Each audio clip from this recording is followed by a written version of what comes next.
Mas Ma'ruf bisa nggih?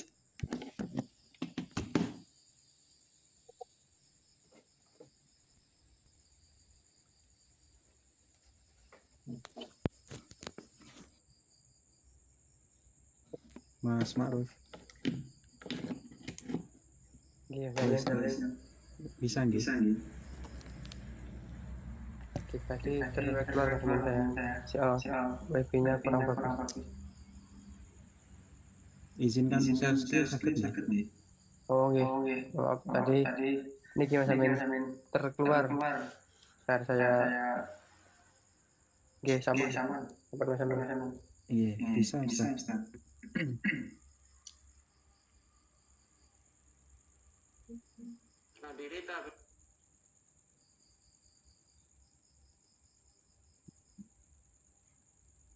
Assalamualaikum warahmatullahi wabarakatuh.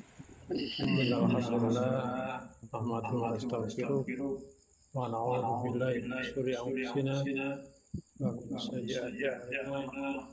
Man yahdihillahu fala mudilla lahu wa man yudlil fala hadiya lahu. Asyhadu an la ilaha illallah wahdahu la syarika lahu wa asyhadu anna Muhammadan abduhu wa rasuluh. Allahumma shalli ala Muhammad wa ala alihi wa sahbihi.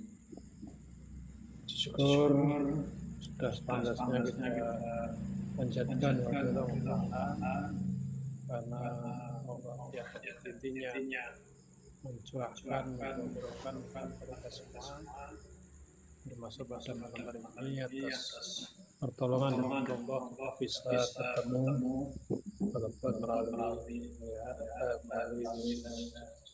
aplikasi. Adalah satu macam aspek-aspeknya dapat bersyukur kita menyelesaikan Ramadan. Sekarang bulan Syawal sudah masuk di setengah lebih ya. Mungkin beberapa hari lagi Syawal pun juga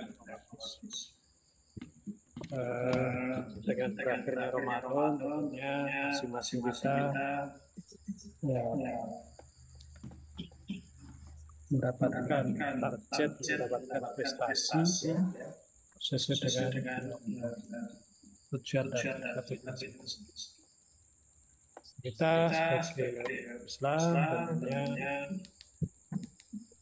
berarti selesai Ramadan dia selesai semua, setidaknya bubar gitu ya. Ramadan selesai dan Lebaran bersama. Kita sebagai orang yang beriman, orang bertakwa, termasuk buah daripada hasil puasa kita, tentunya kita semakin semangat karena dalam kondisi kita pasar Ramadan. Dalam surat Al-Hijr ayat 9 Sana Ar-Rahman Bismillahirrahmanirrahim. Wa'bud rabbaka hatta ya'tiyaka dan sembahlah Tuhanmu sampai datang kepadamu yang diyakini saja. Jadi kita jangan sampai kemarin alhamdulillah alhamdulillah tidak pernah lowong yang mulainya.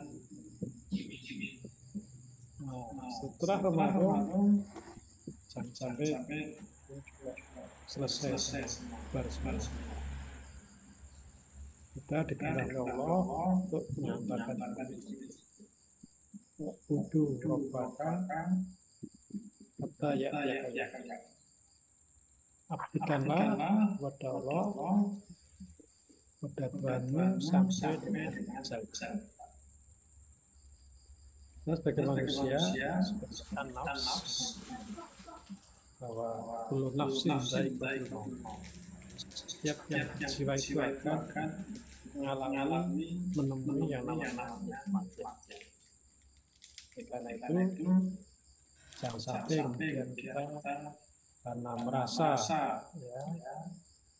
kemarin berhasil selesai, berhasil khatam, tidak punya Allah. Dia mulainya kemudian berhenti. Tapi itu bagaimana selalu kita lazim, kita istiqomah sampai dengan ajal. Karena itu ya, dalam Islam itu tidak ada istilah kemudian saya istirahat dulu. Ya, apa? Sekali-sekali jangan ibadah. Sekali-sekali ya apa? Tindakan maksiat. Ada dalam surat Al-Asrah dikatakan faidza faragta fansab. Jika kamu setelah selesai dari urusan, maka kerjakanlah dengan sungguh-sungguh urusan. Termasuk kesungguhan di sini adalah bagaimana setiap yang kita laksanakan itu jadi amal soleh. Kenapa? Orang yang tidak menyiapkan amal soleh pasti nanti menyesal. Siapapun, entah orang kafir atau orang yang berdosa, Islam tapi tidak memperhatikan, kan nanti pasti menyesal. Itu bagaimana apa yang kita lakukan itu betul-betul menjadi amal. Karena itu sebagaimana dalam surat Ali Imran 133 sampai 135, silakan Mas saja.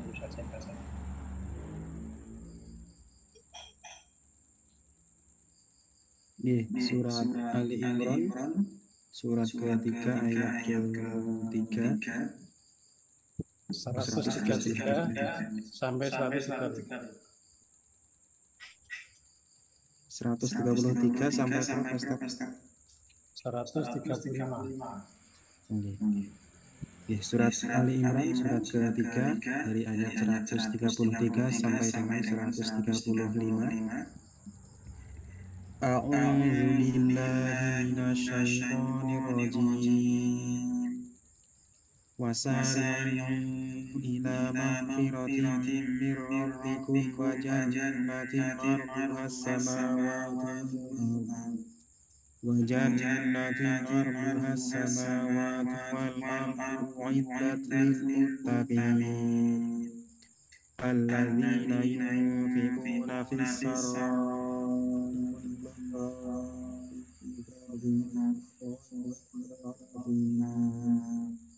والكاظمين الغيظ والعافين عن الناس والله يحب المحسنين والذين إذا فعلوا فاحشة أو ظلموا أنفسهم ذكروا الله فاستغفروا لذنوبهم ومن يغفر الذنوب إلا الله ولم يصروا على ما فعلوا وهم يعلمون.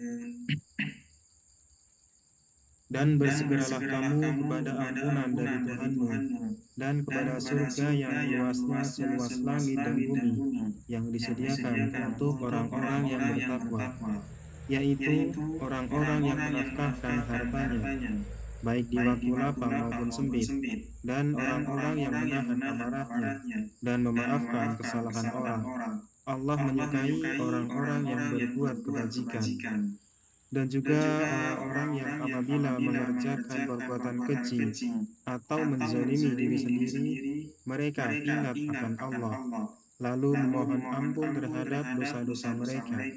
Dan siapa lagi yang dapat mengampuni dosa selain dari Allah? Dan mereka tidak meneruskan perbuatan kejinya itu, sedang mereka mengetahui.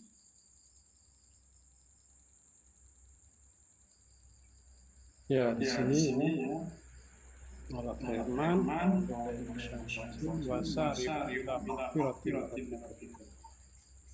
dan bersegeralah kepada Allah, pada ampunan dari Tuhan. Dan juga bersegera kepada surga. Jadi Allah itu tidak pernah menghendaki hambanya itu sengsara. Allah tidak menghendaki hambanya itu tidak bahagia. Maka disitu kan Allah menyeru, segera pada surga, segera pada ampunan. Surga yang luasnya seluas langit. Nah itu semua adalah disediakan bagi orang-orang yang taat. Di surga itu disediakan hanya untuk orang taat. Dalam ayat yang lain juga menjelaskan bahwa inna dalam ayat sebetulnya Allah hanya menerima amal penerima orang-orang taat. Bagaimana karakter orang takwa itu disebutkan dalam ayat berikutnya. Alladzina yunfiquna fis-sarra wa dharra kadzibina al-ghaidha wal 'afina. Allahu yuhibbul muhsinin. Orang yang bertakwa itu karakternya adalah dia senantiasa menaati di jalan Allah, baik dia dalam keadaan lapang maupun sempit. Kemudian kadhiminal ghaidh, dia mampu menahan amarah, mampu manage hawa nafsunya. Wal 'afina, dia adalah pemaaf, tidak dendam. Allah yuhibbul muhsinin, Allah suka pada orang yang baik. Maka orang yang bertakwa adalah dia senantiasa bagaimana waktu-waktunya hidup dalam kebaikan. Yang namanya kebaikan adalah kalau apa yang dilakukan, apa yang kita lakukan adalah itu diniatkan kepada Allah, diniatkan dari Allah, dan itulah ketika Rasulullah SAW. Sehingga waktu yang dimiliki orang takwa itu adalah senantiasa menjadi kebaikan. Walladzina idza fa'alu fahisha aw dzalamu anfusahum. Dan orang-orang yang apabila dia melakukan perbuatan fahisha, perbuatan keji, perbuatan yang dilarang, aw dzalamu anfusahum, menganiaya diri sendiri, mendolimi diri sendiri. Bagaimana mendolimi diri sendiri? Kalau kita berbuat baik, kita beramal soleh, di mana berbuat baik beramal soleh, jelas kebaikan kita. Tapi kita tidak mau, itu dikatakan salah termasuk mendolimi diri sendiri. Maka orang yang bertakwa kalau sadar harusnya bisa menambah amal soleh, harusnya bisa melakukan kebaikan, tapi kok tidak, mungkin tergiur yang lain, mungkin tertarik yang lain, yang itu lauk yang tidak bermanfaat, maka dia segera ingat pada Allah dan mohon ampun. Maka orang yang bertakwa karakternya dalam surah Ad-Diyat juga bahwa di akhir malam itu adalah banyak mohon. Wabil asli di akhir malam banyak mohon. Untuk bisa di akhir malam orang menyadari bahwa tadi mulai dari bangun tidur sampai tidur lagi perbuatan dosa banyak dilakukan, perbuatan mendolimi dirinya sendiri banyak dilakukan, sehingga mohon ampun maka orang yang bertakwa ke dalam hidupnya malam-malamnya kan qalilan malam harinya diakan untuk beribadah kepada Allah. Di akhir malamnya untuk menambah. Itu di antara karakter orang-orang. Oleh karena itu, kita jangan sampai lengah di antara merasa sudah banyak berbuat kebaikan atau banyak ibadah kemarin ke Ramadan tempat saya tiap hari tanpa sedekah. Oh kemarin dia mulai tanpa tiada hari tiada malam dia mulai. Nah itu semua jangan sampai itu adalah sebagai motivasi di istiqomah dilanjutkan pada waktu yang berikut. Nah kalau kita menjadi orang bertakwa, maka Allah akan memberikan pertama adalah furqan. Kemudian yang kedua akan dijauhkan dari kesalahan-kesalahan. Dan yang ketiga nanti ampun. Coba dibaca surat.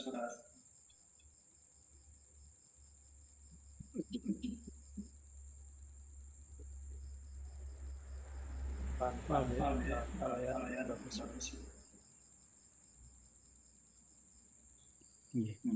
Surah Al-Anfal surat ke-8 ayat ke-29. Ya ayyuhalladzina amanu in tattaqullaha yaj'al lakum furqana wa yukaffir 'ankum sayyi'atikum wa yaghfir lakum wallahu dzul fadlil 'azim. Wahai orang-orang yang beriman, jika kamu bertakwa kepada Allah, niscaya Dia akan memberikan furqan, yakni kemampuan membedakan antara yang hak dan batil kepadamu, dan menghapus segala kesalahanmu dan mengampuni dosa-dosamu. Allah memiliki karunia yang besar.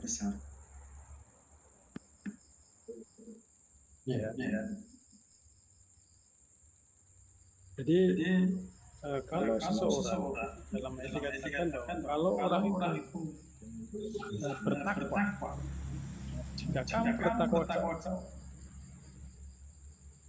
yaj'al lakum furqan, maka akan memberikan furqan. Kemarin kita sudah selesai Ramadan. Pada Ramadan di mana hujan utama dari Ramadan adalah lain dan agar kita bertakwa. Maka salah satu indikator yang kalau kita lihat pada kita, maka selesai Ramadan ini kita masih samar-samar. Ini antara hak dan batil, antara yang salah dan benar. Karena orang yang bertakwa itu akan jelas, oh ini dapat membedakan, oh ini yang benar, yang salah, ini yang hak, Rasulullah pun menganjurkan doa, Allahumma lana haqqa warzuqna wa anil batila warzuqna. Ya Allah, tunjukkanlah kepadaku yang hak itu betul-betul nampak hak, dan kekuatan dan mengikutinya, dan tunjukkanlah bahwa yang batil itu batil dan belah kemampuan untuk menjauhi. Jadi kita akan ditunjukkan kalau orang bertakwa itu mampu melihat ini benar, maka dia laksanakan. Tapi sebelumnya dia mulai jelas adalah sesuatu yang hak, sesuatu yang dituntunkan Rasulullah, dan itu menjadi bagian dari orang-orang soleh. Maka dia akan mudah melaksanakan juga. Oh ini ya, melakukan kezaliman dalam Islam, dalam Al-Quran disebutkan, hai orang yang beriman, baik laki-laki dan perempuan, untuk menundukkan pandang. Maka Betulkah dengan HP kita, internet kita mampu melakukan peradaban?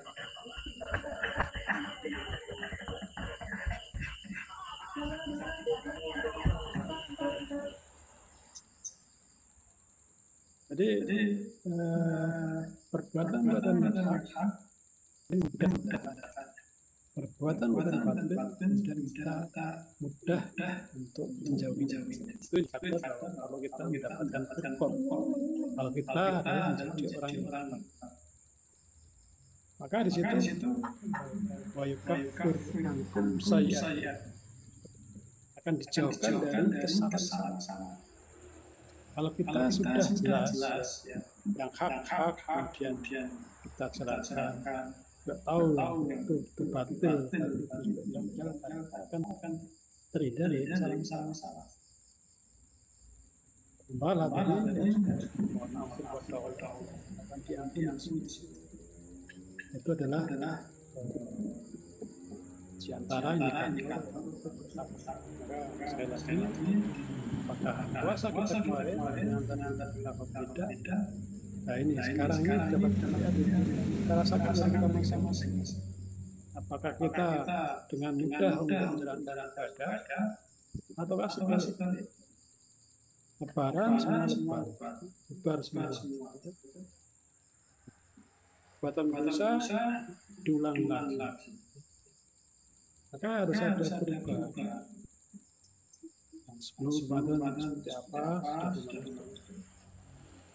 itu adalah orang yang beriman sudah bertakwa akan diberi kurban. Orang bisa membedakan yang batil kemudian menjalankan yang hak dan menjauhi yang batil akan jauh dari salah. Nah, maka di antara hamba Allah yang bertakwa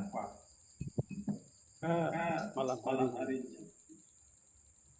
lampu mereka jauh dari tempat tidur. Mereka selalu berdoa kepada Allah dengan rasa takut dan harap. Surat As-Sajdah ayat 16. Quran surat As-Sajdah surat ke-32 ayat ke-16. Tatajafa junubuhum 'anil madaji' yad'una rabbahum khawfan wa tama'an wa mimma razaqnahum yunfiqun. Lambung mereka jauh dari tempat tidurnya. Mereka berdoa kepada Tuhannya dengan rasa takut dan penuh harap. Dan mereka menginfakkan sebagian dari rezeki yang kami berikan kepada mereka.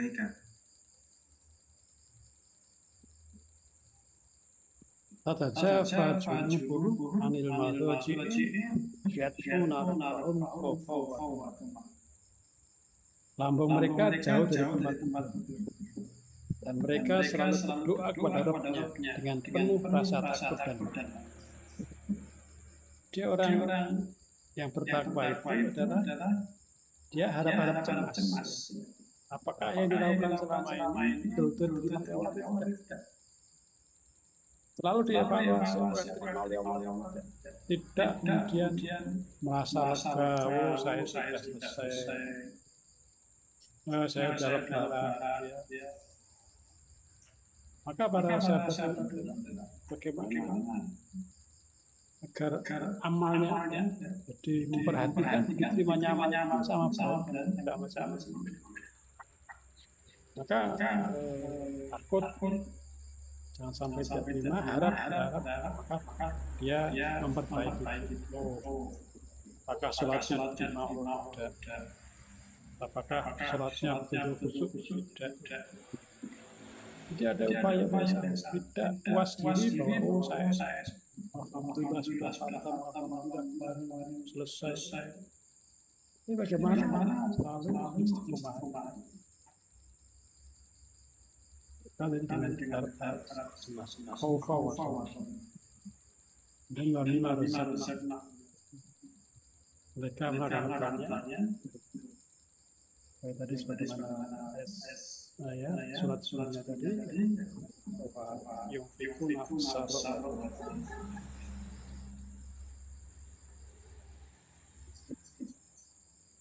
Nah, kenapa dengan yang lain? Yang mulai sebagaimana surat Al-Isra, Aqimus sholat sampai ila ghasaqil laili wa minal Qur'an al-fajr wa minal laili fatahajjad bihi nafilatan asa ayyab'atsaka rabbuka maqama. Dan pada sebagian malam lakukanlah tahajud sebagai nafilah, sebagai tambahan. Mudah-mudahan bangun mengangkat yang terpuji. Maqama. Siapa sih orang yang tidak mendapatkan kemuliaan? Siapa? Allah berikan petunjuk. Di antara jalan-jalan dapat kemuliaan adalah pada sebagian malam lakukanlah tahajud. Maka dalam ayat yang disebutkan kanu qalilan mereka pada malam-malamnya tidak hanya untuk tidur, selalu melewati malamnya ibadah. Maka siapapun yang ingin mendapatkan kemuliaan, maka dia selalu melazimi bagaimana kemarin dia mulai sholat tarawih, sholat tahajud, bahkan di dalam malam. Ini yang jadi satu yang tentunya laziman bagi orang-orang yang mendapat kemuliaan. Nah, satu orang yang dia adalah orang yang takwa. Inna akramakum indallahi. Tentunya orang yang dia insya Allah orang yang takwa. Tadi kita lihat kan bahwa takwa itu mereka dunianya selalu berbuat baik, sedikit tidur di malam harinya dan pada malamnya rezekinya atau hartanya juga dinaikkan untuk orang-orang miskin yang kita minta. Innal muttaqina fi jannatin akhirina ma'an rabbihim innahum kanu qalilan minal laili wa bil asari yastaghfirun wa fi amwalihim haqqul lis-sa'ili. Itulah karakter orang yang takwa. Dia juga dalam surah Al-Furqan ayat 63-64 wa ibadur rahmanil ladzina yamshuna 'alal ardi wa idza khatabahum al-jahiluna qalu salama wal ladzina yaquluna li rabbihim sujjadan. Orang-orang yang ingin termasuk hamba yang dicintai Allah, hamba yang dikasih Allah, maka di antaranya adalah walladzina yaquluna li rabbihim sujjadan wa qiyam. Orang yang menghabiskan waktu malam ibadah kepada mereka dengan sujud untuk dihias malam harinya itu banyak ibadah. Dan itulah salah satu karakter orang yang soleh, orang yang solihin. Karena sholat malam itu tegak orang-orang yang soleh. Maka kalau kita ingin termasuk orang yang dicintai Allah, orang yang bertakwa, orang yang soleh, tentunya tidak menyia-nyiakan malam tanpa ada ibadah, tidak menyia-nyiakan akhir malamnya tanpa mohon ampun kepada Allah. karena itu Rasulullah sangat mengharapkan sangat agar kita itu ikut jalan yang lurus. Kita semua dalam satu sehari semalam kan tidak kurang dari 11. Mohon kepada Allah tidak sudah. Di antara orang yang mengikuti jalan yang lurus sudah dibaca surat 7. Quran surat Al-Hujurat surat yang ke-49 ayat 7 dan 18. Ya. A'udzu billahi minasyaitonir rajim. Wa'lamu anna fiikum Rasulullah law yuti'ukum fi katsirin minal amri la'anittum ولكن الله حبب إليكم الإيمان وزينه في قلوبكم وكره إليكم الكفر والفسوق والعصيان أولئك هم الراشدون فضلا من الله ونعمة والله عليم حكيم. Dan ketahuilah olehmu bahwa di kalanganmu ada Rasulullah. Kalau ia menuruti kemauan kamu dalam beberapa urusan, benar-benarlah kamu akan mendapat kesusahan. Tetapi Allah menjadikan kamu cinta kepada keimanan dan menjadikan iman itu indah di dalam hatimu, serta menjadikan kamu benci kepada kekafiran, kefasikan, dan kedurhakaan. Mereka itulah orang-orang yang mengikuti jalan yang lurus sebagai karunia dan nikmat dari Allah, dan Allah Maha Mengetahui lagi Maha Bijaksana. Kalau kebenaran itu diukur pada kita masing-masing, diri masing-masing, tentu orang masing-masing orang itu punya pendapat sendiri-sendiri. Dalam bicara dikatakan menurut itu yang namanya itu. Kalau Rasulullah itu, kalau Rasulullah mengikuti kemauan umatnya, yang sana, B di situ, terus akan susah, akan jadi susah sendiri. Karena dalam Islam sendiri kan laksanakanlah apa yang Rasulullah sampaikan. Rasulullah perintah jauhi yang Rasulullah marah. Simple. Jangan kemudian malah sendiri kalau berarti waktu diperintah oleh Allah suruh beli sapi, tanya warnanya apa, umurnya berapa, dan seterusnya malah bikin berat.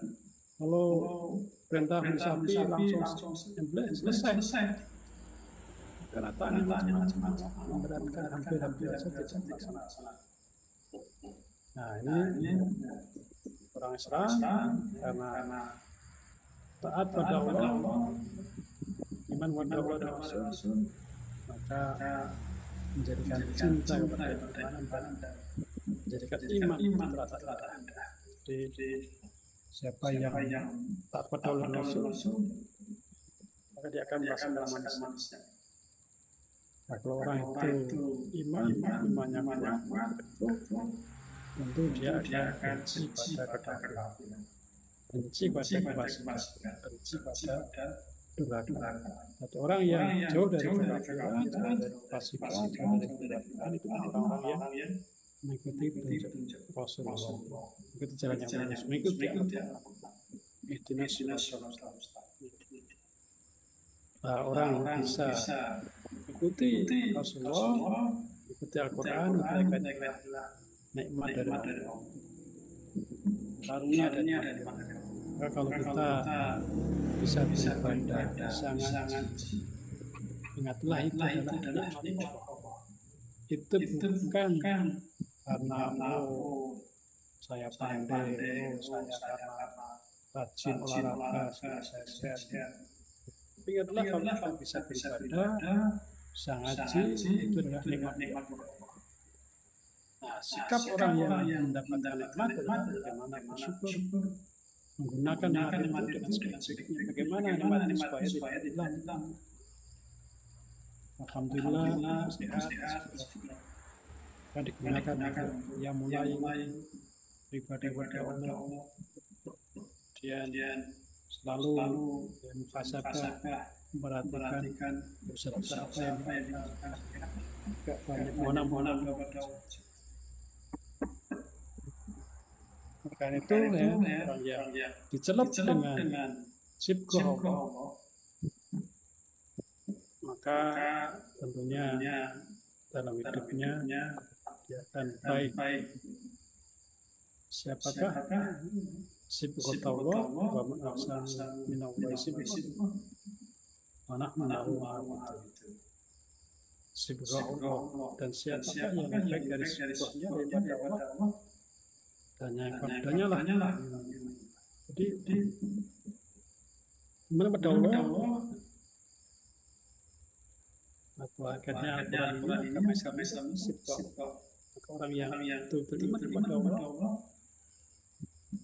hidupnya dasarnya karena Allah, untuk itulah yang terbaik. Maka salah satu tadi jangan depan bahwa yang namanya kebaikan, yang namanya masalah harus sama dari dalam hal yang mendapatkan itu.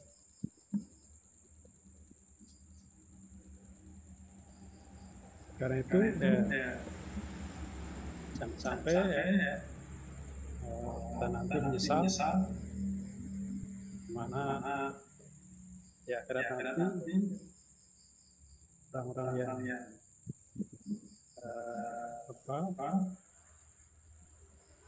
tidak percaya pada adanya balasan akhirat, maka tentunya dia akan menyesal. Dalam surat Al-Imran ayat 30 disebutkan situ bahwa pada hari ketika tiap-tiap diri didapati segala kebaikan di hadapan dan mukanya, begitu juga kejahatan yang dikerjakannya. Ia ingin kalau kiranya antara ia dengan hari itu ada masa yang jauh. Artinya siapa? Oh, kalau bisa itu kembali lagi menyesal. Maka sama-sama kita menyesal. Kita sudah diberi Allah kesempatan ini, tapi tidak kita gunakan dan sebagainya. Supaya tidak menyesal, bagaimana waktu-waktu kita, waktu yang sehari macam itu selalu bernilai ibadah, selalu bernilai dia masuk. Aktivitas kita ibadah kita jadi masuk. Karena ibadah kalau tidak dasar dua hal tadi juga tidak masuk. Tapi sebaliknya walaupun bentuknya dunia kebiasaan itu kalau dasar dua hal tadi yaitu karena dapatkan itu Allah dan itu Rasulullah, maka juga masuk walaupun bentuknya kebiasaan, walaupun bentuknya dalam dunia bekerja, tidur, makan itu jadi masuk.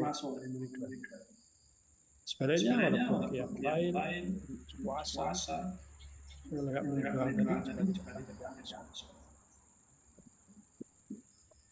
Apa-apa yang kita lakukan nanti akan dihisab oleh Allah. Man khaffat mawazinu wa ulaika alladziina khasiru anfusahum fi jahannam.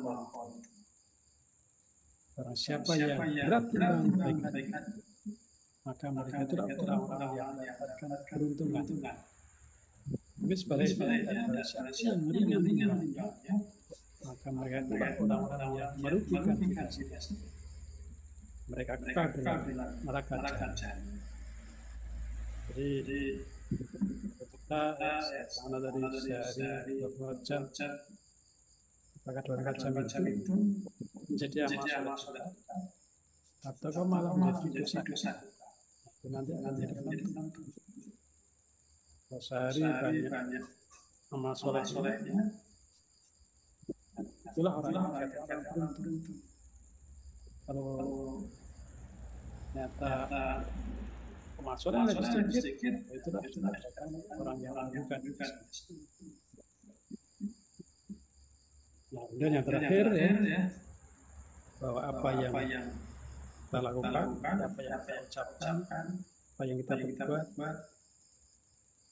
itu semuanya akan mendapatkan balasan dari Allah.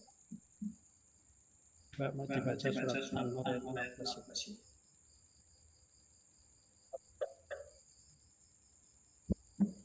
Quran surat An-Nur surat ke-24 ayat yang ke-15. A'udzu billahi minasyaitonir rajim. إذ تلقونه بألسنتكم وتقولون بأفواهكم ما ليس لكم به علم وتحسبونه هينا وهو عند الله عظيم. Ingatlah ketika kamu menerima berita bohong itu dari mulut ke mulut, dan kamu katakan dengan mulutmu apa yang tidak kamu ketahui sedikitpun, dan kamu menganggapnya sesuatu yang ringan saja, padahal dia di sisi Allah adalah besar. Islam sangat melarang tilawah, katanya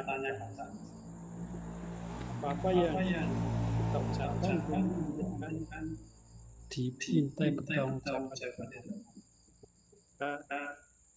Kalau sekarang ada ucapan lewat mulut, tapi juga mungkin ucapan lewat WA, lewat Telegram, lewat Facebook. Itu semua kita perhatikan jangan sampai malah menjadi penyesalan kita di akhirat. Maka sekali lagi, mari kita semua momentum Syawal ini adalah nama Syawal bulan pendapatan. Tentunya yang harus kita adalah ketakwaan kita, keimanan kita, maka ibadah kita,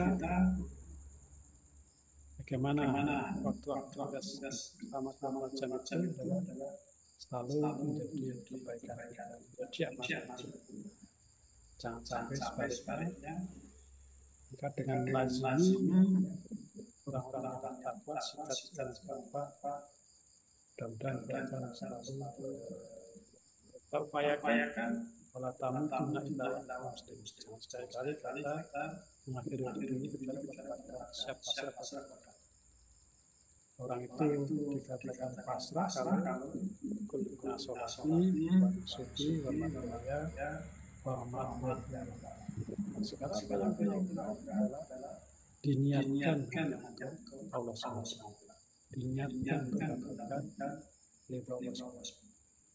Kemudian melaksanakan sesuai dengan Allah. Maka apa-apa yang sudah kita lazimi, bagaimana itu selalu kita lanjutkan.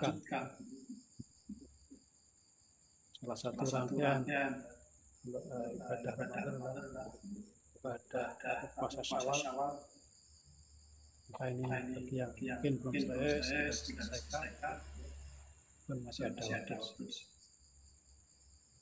Ya, demikian sahabat sekalian, sedikit yang dapat saya sampaikan. Mudah-mudahan kita diberi Allah selalu istiqomah jalannya, sehingga bisa melazimi sifat-sifat karakter. Ya, demikian. Terima kasih. Waktu saya kembalikan. Alhamdulillah. Masih ada waktu ini, ada beberapa pertanyaan Ustaz. Sementara yang akan disampaikan yang sesuai apa yang disampaikan Ustadz tadi.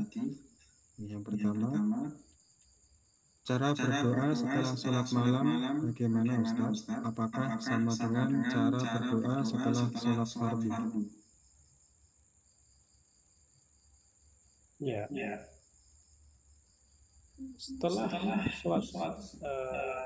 sholat sunnah, sholat tahajud, tidak ada masalah khusus. Ya.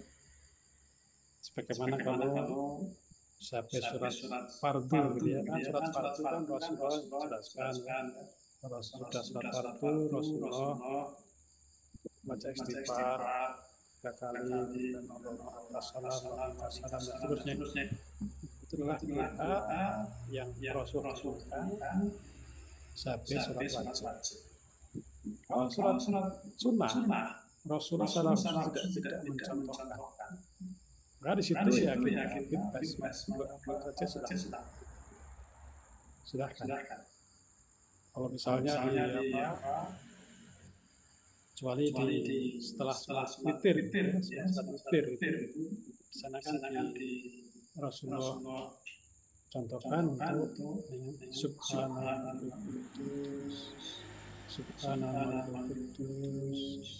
Subhanallah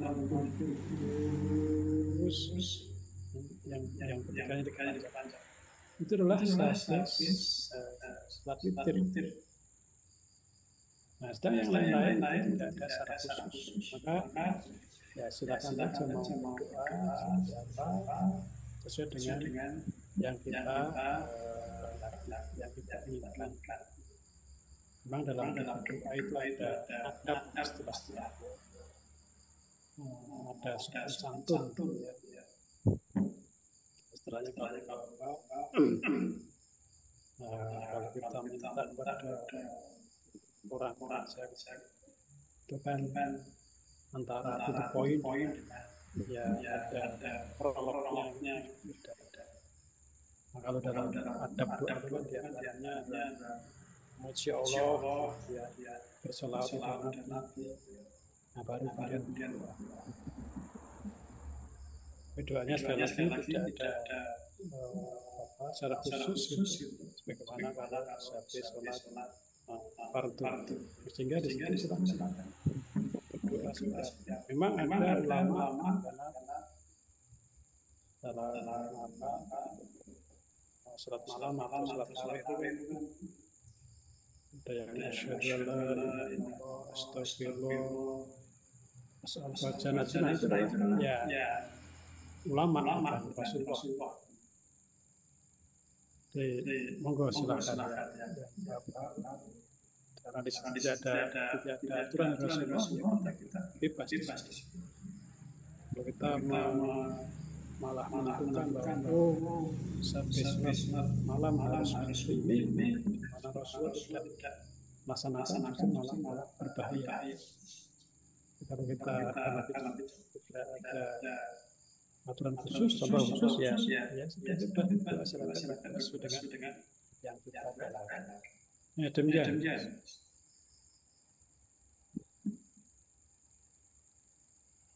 Kemudian ada pertanyaan di soal kemarin Ustaz. Dari Pak Suwarno. Assalamualaikum Ustaz. Memaafkan kesalahan orang lain kalau dia tidak meminta maaf itu berat sekali Ustaz. Mohon pencerahannya.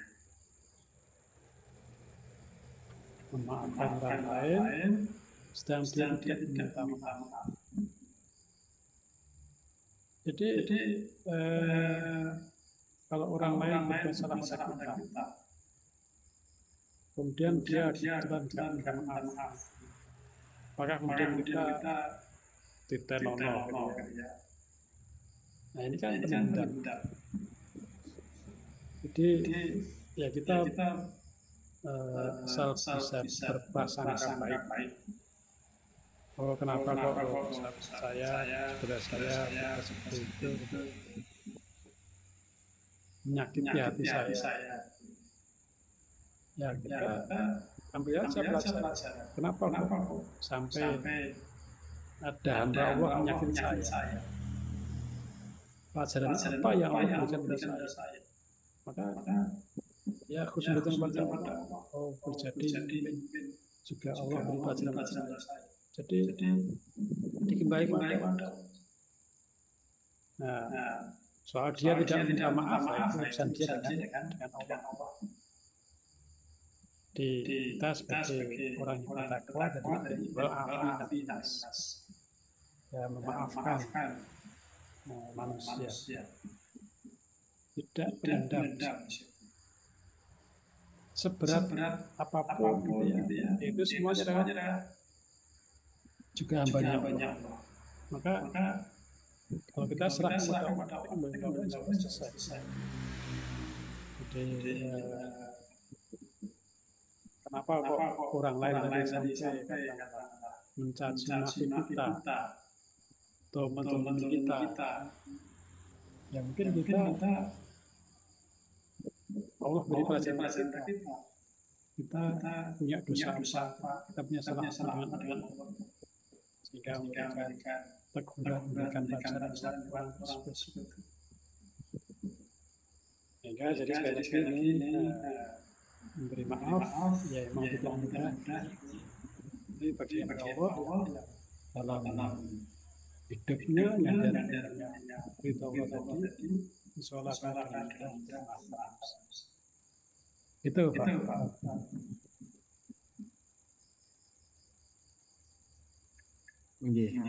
Pertanyaan sudah tersampaikan. Mungkin barangkali ada yang mau bertanya secara langsung, semoga.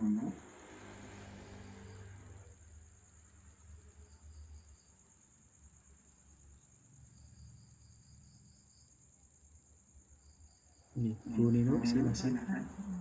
Mohon izin bertanya Ustaz. Assalamualaikum warahmatullahi wabarakatuh. Ini menyambung pertanyaan saya yang ulang itu. Kan waktu itu ada Ustaz menguraikan bahwa salah satu di antaranya dalam kita memelihara iman, beristiqomah, kita harus hati kita harus selalu takut kepada Allah. Lalu ini yang di surat Fussilat ayat 30 itu yang artinya barang siapa orang yang berkata Tuhan kami adalah Allah, kemudian mereka menaklukkan pendirian mereka, maka malaikat akan turun kepada mereka dengan berkata, janganlah kamu merasa takut dan janganlah kamu bersedih hati, dan bergembiralah kamu akan memperoleh surga yang telah dijanjikan kepadamu. Jadi mohon bagaimana korelasinya antara kita harus takut kepada Allah, kemudian ada ayat di mana Allah berfirman seperti ini di surat Al-Fussilat ayat 30 bahwa kita kalau kita beriman, kita bertakwa itu kita nggak usah takut bahwa kita akan dijanjikan surga. Bagaimana Ustaz cara memahami, jadi seolah biar nggak kontradiksi gitu Ustaz, mohon tausiahnya. Ya. Takut kepada Allah itu seperti apa? Takut selain Allah seperti apa? Orang yang takut kepada Allah, dia adalah buktinya takut kepada Allah, maka dia dekat kepada Allah. Ya. Tapi kalau orang itu takut kepada selain Allah, dia akan jauh dari Allah. Itu sesuatu yang berbeda. Kalau yang dalam surat itu kan kalau kita dalam hidup ini menjadi orang beriman, jadi kita dalam keimanan berbatal itu ada keimanan. Innalladzina qalu rabbunallah tsumma istaqamu tatanazzalu 'alaihim malaikatu alla takhafu wa la tahzanu fa'abshiru bil jannati allati Jadi orang yang menyatakan diri pasyadu bi anna hanya Allah saja. Itu adalah biasa kalau kita memiliki iman. dalam diri kita ada iman, itulah sesuatu yang luar biasa, sangat berharga. Nah, maka orang yang hidupnya betul-betul hanya karena Allah, maka dia tidak khawatir. Nah, maka dia tadi takut pada orang yang takut pada Allah itu bukan berarti jauh. Justru kalau dia takut pada Allah, dia mendekat. Bagaimana selalu bersama Allah, bukan malah menjauh dari Allah. Orang yang takut pada Allah dibuktikan dengan dia mendekat. Ya Allah, aku tidak puasa dengan siksa, tidak tahan dengan siksa. Maka ya Allah, hanya Engkau yang bisa membebaskan dari siksa. Maka dia betul-betul dekat pada Allah, selalu bersama-sama. Maka dia zikrullah. Bukannya menjauh. Kalau orang-orang yang beriman, kalau kita berpegang kepada ibadah, mungkin resikonya harus dicari orang, bahkan dibenci oleh orang. Wa in tuti aktsara man fil ardi yudillukum an sabilillah. Kalau kita mengikuti kebanyakan manusia, mereka menjauhkan dari jalan Allah. Maka orang yang berpegang kepada iman, dia itu dalam keimanan, maka harusnya tidak sedih. Malah sekarang itu zaman riba.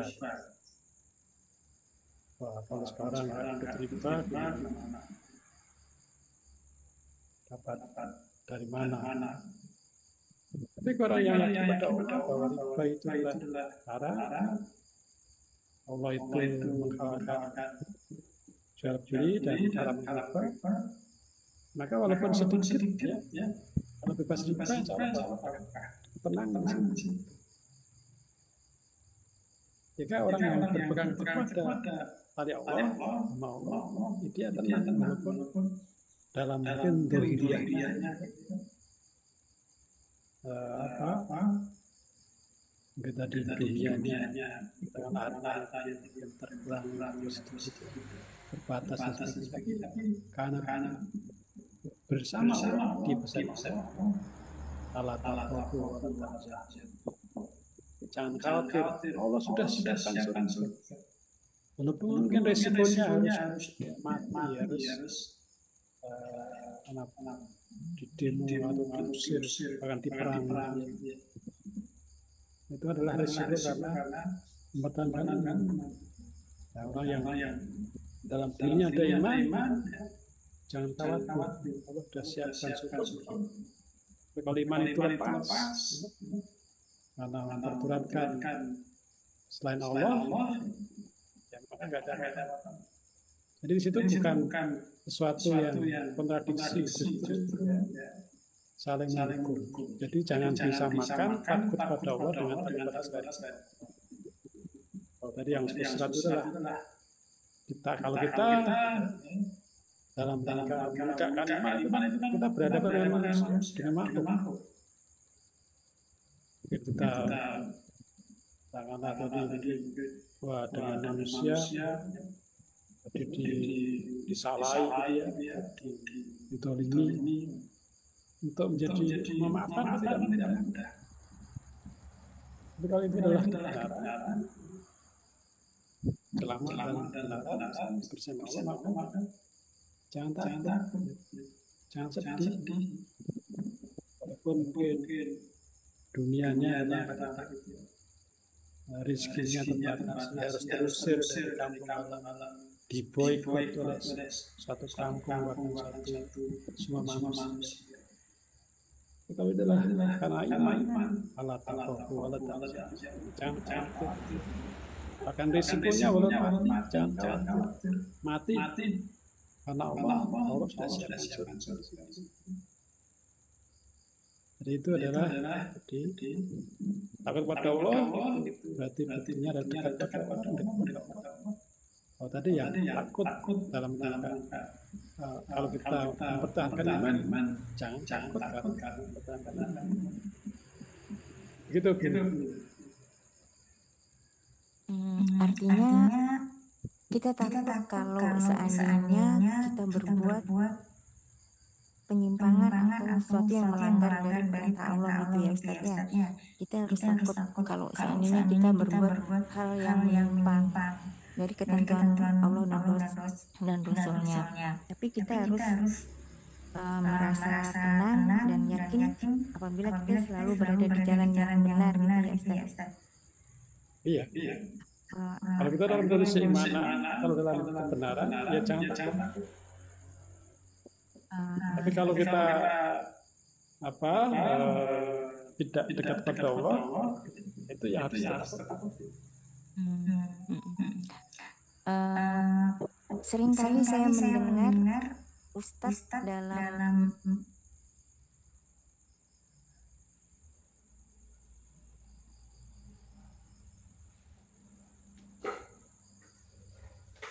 suaranya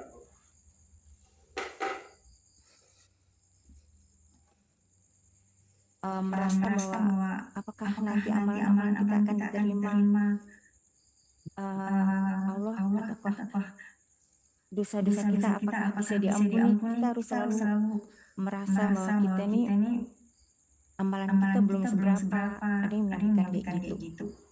Tapi di sisi lain entah hadis atau apa, saya pernah dengar bahwa Allah itu seperti prasangka hambanya. Apabila hambaku merasa bahwa saya ini insya Allah akan mengampuni dosa-dosa saya, dan insya Allah Allah akan memberikan janjinya bahwa bagi orang yang bertakwa akan mendapatkan surganya.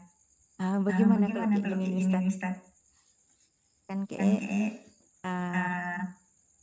agak kontradiksi juga ya Ustaz. Gimana seperti Ustaz? Mohon tausiahnya.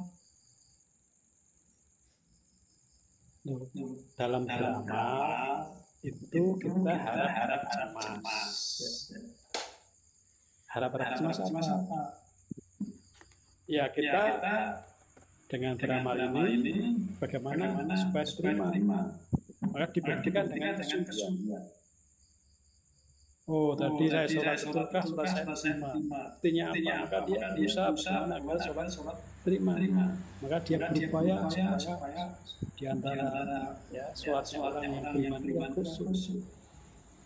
Jadi ke situ dia harap cemasnya adalah dengan selalu memperbaiki apa yang dilakukan itu adalah untuk agar sesuatu yang Allah itu. Kita kan seringnya jarang mungkin dalam diri kita untuk ya Allah saya melaksanakan ini dapat itu. Oh saya tahajud ini dapat itu. Sehingga karena tidak ada niatan seperti itu, ya kadang kita sholatnya sholatnya salah ngaji, entah ngajinya tadi tidak kita nggak tahu. Itu sebagai tadi harapan. Nah kalau persangkaan hamba tadi itu kan beda lagi. Kita Allah itu maka dalam berdoa itu kan ya kita harus yakin bahwa Allah itu akan melakukan. Kalau kata Allah, kalau kita nggak yakin melakukan, maka tergantung pada usaha. Maka Allah itu kan dekat, Allah itu bersama kita. Walaupun Allah bersama kita, Allah dekat. Kalau kita nggak merasa dekat, ya seperti Allah jauh. Maka itu sesuai dengan persangkaan. Jadi jangan dicampur-campurkan antara persangkaan Anda dengan tadi harapan cemas. Harapan cemas tadi kan kita berharap bahwa saya bisa makan ini untuk mendapatkan pahala dari Allah. Nah, apakah betul itu dari Allah? Maka dia selalu evaluasi, selalu perhatikan itu dengan sungguh-sungguh. Apakah jika lakukan itu tidak sesuai dengan Quran dan Rasul? Tidak. Maka ini itu adalah maka dalam sikap hidup ini dekat dengan Allah itu tergantung pada pasangan. Kalau tadi surga neraka itu jelas Allah katakan bahwa orang yang bertakwa pasti dimasuk surga. Itu sudah janji Allah. Kita nggak perlu bersangka. Kalau kita orang yakin bahwa orang bertakwa itu masuk surga. Nah, PR-nya adalah bagaimana betulkah kita jadi orang bertakwa? Betulkah diri kita jadi orang bertakwa? Itu persoalan. Maka itu adalah cemas. Jangan. Kalau kita bertakwa sudah janji Allah surga. Nah, ini dalam beribadah kepada Allah sebagai bukti kesungguhan kita. Maka tadi jangan hanya sekedar saya sudah selesai gitu ya. Kemudian ini tidak memperhatikan apakah betulkah yang selama ini kita laksanakan itu jadi masalah kita. Dari dua syarat tadi selalu satu ya, bahwa apa yang kita lakukan hanya mendapatkan ridho Allah. Karena kalau dalam diri kita, dalam niat kita dan niatnya Allah nggak akan diterima. Allah tidak akan diterima. Perlunya selalu kita tasik niat bahwa apa yang kita lakukan hanya Allah semata. Nah ini jangan sekali lagi jangan campur adukan tadi antara khauf atau cemas dengan persangkaan hamba Allah, persangkaan Allah tadi. Itu Iya. Artinya harap cemas itu untuk memotivasi agar kita lebih menyempurnakan amalan kita gitu ya Ustaz. Tentang niat ini masih ada waktu tentang semua yang kita lakukan, semua ibadah, semua amalan yang kita lakukan, kita niatkan hanya karena Allah Ta'ala. Bagaimana kalau ini Ustaz, kan saya gimana ya, kita kan belajar di sini sebagai warga muda kan udah bertahun-tahun gitu. Kadang-kadang kita mendengar cibiran dari orang di luar sana tuh mengatakan ya ini ke saya gitu. Belajar udah sekian tahun tapi enggak tahu begini. Maksudnya mereka kan yang ngaji di luar kita kan penilaian mereka kita tahu, kita paham, kita punya ilmu tuh kalau menurut dia itu apa ya, kita hafal sejumlah doa-doa, kita hafal surat-surat, ayat-ayat gitu. Itu menurut pemahaman mereka orang ini berilmu gitu. Walaupun sesungguhnya pemahamannya itu belum tentu sesuai dengan Al-Quran gitu Ustaz. Jadi kadang-kadang timbul gini, saya ingin mempelajari Al-Quran, jadi kalau seandainya kawan yang ngaji di luar kita ini nanya, saya bisa menjawabnya gitu. Apakah boleh kita berniat kayak gitu Ustaz? Jadi kita apa ya, seolah kita ingin membawa nama MTA ini tidak malu-maluin gitu. Jadi kalau ada orang di luar tuh nanya tentang Quran tuh kita bisa jawabnya. Jadi saya ingin pelajari ini, jadi biar kalau kawan saya nanya tuh saya bisa jawabnya gitu. Jadi kita belajar di sisi lain kita ingin menguasai ini karena apa ya, itu tadi biar kita nggak dilecehkan kawan kita itu. Apa boleh Ustaz kita niatkan gitu Ustaz? Mohon tausiahnya. Ya. Nah itu ya niat yang tidak putus. Ngaji itu adalah dalam rangka untuk Allah. Dapatkan itu Allah. Maka orang yang ngaji karena Allah tentunya semangat. Maka tadi dia semangat bagaimana menghafal hadis, Jadi semuanya adalah untuk Allah. Kenapa kok saya menghafal hadis? Kenapa saya menghafal ayat? Karena dengan menghafal hadis, menghafal ayat, semakin paham. Bisa mengamalkan. Coba kalau kita nggak ingat, kita itu kan dalam buat, ya, melakukan sesuatu kan tergantung pada ingatan kita. Kalau kita nggak ingat, ya kita akan melakukan suatu duha misalnya, kita nggak tahu bagaimana fadilah suatu duha, ya. Bagaimana tuntunan surat duha, kita nggak mau cek. Maksud dari bagaimana orang apa? Dengan kita menghafal, oh ingat ini karakter dalam surat ini. Jadi motivasi kita adalah bagaimana Allah itu mendapatkan itu Allah. Tak tolak tuntunan Allah dan Rasul. Nah, efeknya tadi kalau ditanyai tahu, itu adalah efek saja. Tapi jangan dibalik, biar nanti saya orang pandai, ya. Ben wow. MTA. Sekali lagi kita jangan meninggalkan MTA, tapi tunjukkan bahwa orang Islam itu harus tahu. Orang Islam itu harus pintar. Orang Islam itu harus tahu agama Islam. Jangan MTA. Kebetulan kita belajar di MTA, itu salah satu tempat. Tapi yang kita harus kedepankan bahwa ya kita sebagai orang Islam sudah seharusnya itu adalah belajar mengaji, belajar Islam ini dengan mengetahui, belajar amalkan hanya untuk Allah semata, bukan untuk yang lain biar disebut pandai atau maka itu niatnya diluruskan. Sekali lagi kalau ada niatnya selain Allah tidak akan terima. Maka kalau kita dalam berbuat kok tidak ada niat, siapa yang memotivasi? Apa motivasinya? Paling banter nafsu kita. Kalau nafsu kita, ya Allah tidak akan terima. Kita ngaji karena kebiasaan. Kebiasaan itu adalah nafsu. Nah, karena kebiasaan juga ya tergantung kebiasaan. Tapi kalau niat ngaji karena Allah, ya Allah saya ngaji dapat itu.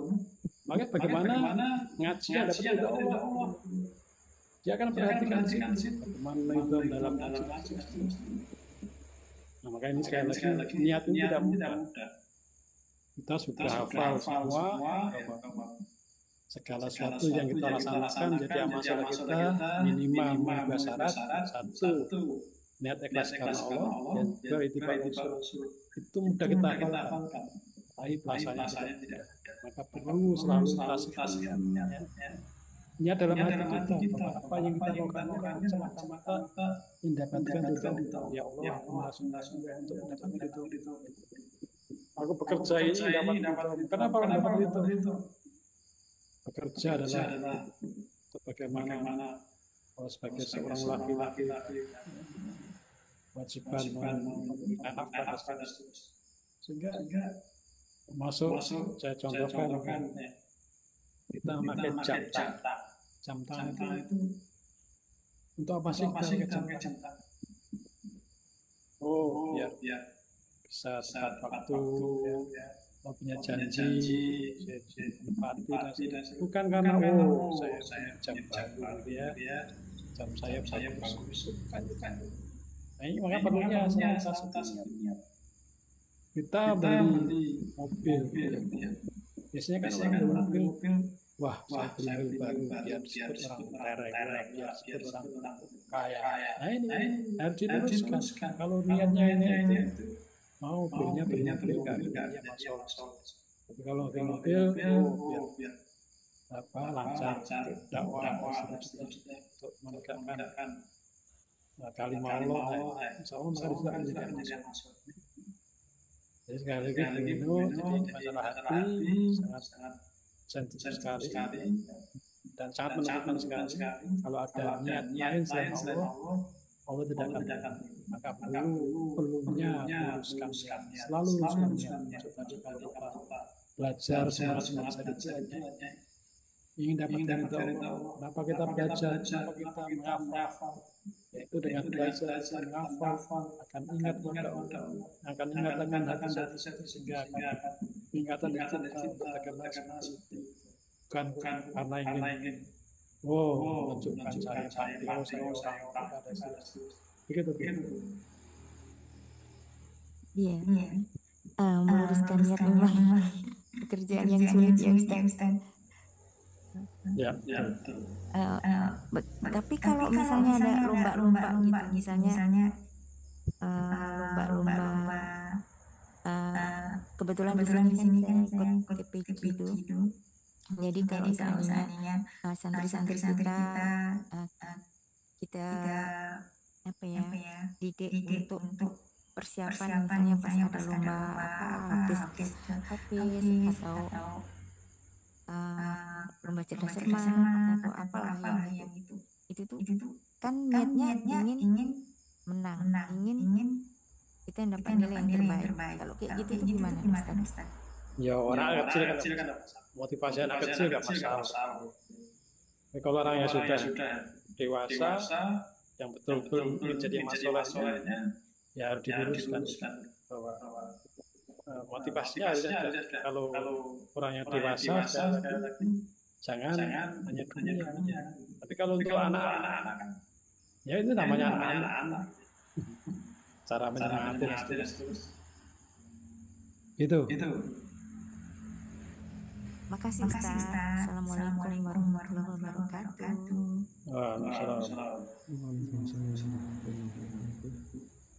Yang lain masih ada, silakan.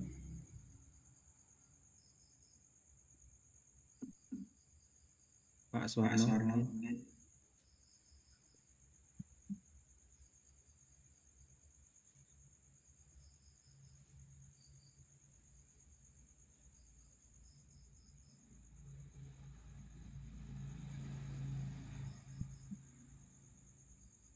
Mungkin belum ada pertanyaan lagi. Ini tadi ada susulan izin dari Mas Fahri yang ada di Finlandia, izin belum bisa mengikuti kajian karena mudik sudah dari akad lalu. Lupa tidak ngabari. Kemudian waktu masih ada sedikit, tidak ada pertanyaan lagi. Sekalian saya minta izin nanti insya Allah bulan depan tanggal 11 hari Sabtu mau pulang ke Indonesia Ustaz. Mohon doanya semoga lancar. Ini karena habis kontrak Ustaz. Insya Allah nanti masih ada Mas Ma'ruf dan nanti disupport dari rumah juga kalau memungkinkan, dan insya Allah nanti akan kembali lagi ke sini Ustaz kalau masih diberikan kesempatan. Allah ridhoi dan berkah ya. Amin. Terima kasih Ustaz. Pak Suwarno, voice nyala. Assalamualaikum warahmatullahi wabarakatuh Mas. Waalaikumsalam warahmatullahi wabarakatuh. Ini Mas, kita mau tahu gimana kabarnya Pak Suparno gitu Mas. Untuk kabar Ustadz Abdurrahman Suparno di saat ini masih dalam masa pemulihan, masih berobat, jadi masih banyak terapi. Mohon doanya yang terbaik saja untuk Ustadz Abdurrahman Suparno dari teman-teman semuanya. Seperti itu. Jadi belum bisa membersamai kita kembali untuk mengisi karena untuk mengajar pun hanya memerlukan waktu 30 menit itu saja sudah lelah ya. Jadi harus banyak istirahat dulu. Jadi sementara yang isi dibantu oleh Ustadz Amir Rusli dan juga Ustadz Ibnu Ja'far, seperti itu. Jadi saat ini masih terus berobat Pak Suwarno. Jadi mohon doanya yang terbaik untuk Ustadz Abdurrahman Suparno.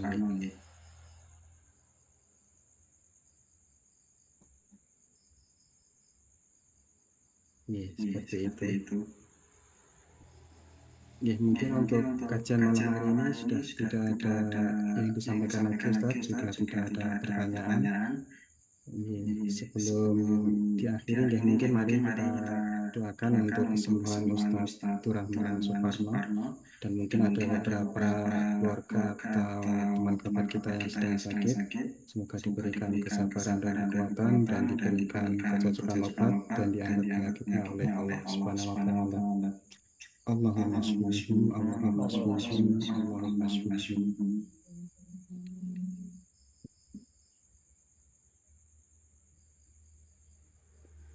Mungkin kajian malam hari ini bisa diakhiri, Ustaz. Baik, sahabat sekalian, jadi hari waktu yang Allah berikan kita masih diberi kesempatan menghirup udara segar, masih kesempatan hidup ini, bagaimana kita menazimi selalu bersedia yang bertakwa, di antara dari mana waktu-waktu kita bisa jadi amal soleh, maka di antara setiap aktivitas yang kita lakukan, pertama selalu kita niatkan dan mendapat Allah, dan yang kedua adalah apa yang kita lakukan sesuai dengan syariat Islam. Dan semoga seperti itu waktu-waktu kita selalu masalah, kegiatan kita di masalah, pada kita masalah, mudah-mudahan selalu terletakkan sampai apa yang kita. Demikian, maaf. Assalamualaikum warahmatullahi wabarakatuh. Waalaikumsalam warahmatullahi wabarakatuh. Terima kasih Ustaz. Alhamdulillah. Terima kasih untuk Ustadz Amir Husni yang sudah menyempatkan waktu dan memberikan tausiah kepada kita semuanya dengan tema yang pasca Ramadan. Untuk pertanyaan malam hari ini sudah disampaikan, dan pertanyaan pekan lalu juga sudah disampaikan dari Pak Suwarno. Untuk itu kajian malam hari ini kita cukupkan sekian. Banyak kurangnya kami mohon maaf. Apabila banyak kesalahan, dan mewakili teman-teman yang bertugas di balik layar mengucapkan taqabbalallahu minna wa minkum, dan kajian malam hari ini akan kami akhiri. Wabillahi taufiq wal hidayah. Assalamualaikum warahmatullahi wabarakatuh. Waalaikumsalam warahmatullahi wabarakatuh. Terima kasih semangat. Terima kasih semua.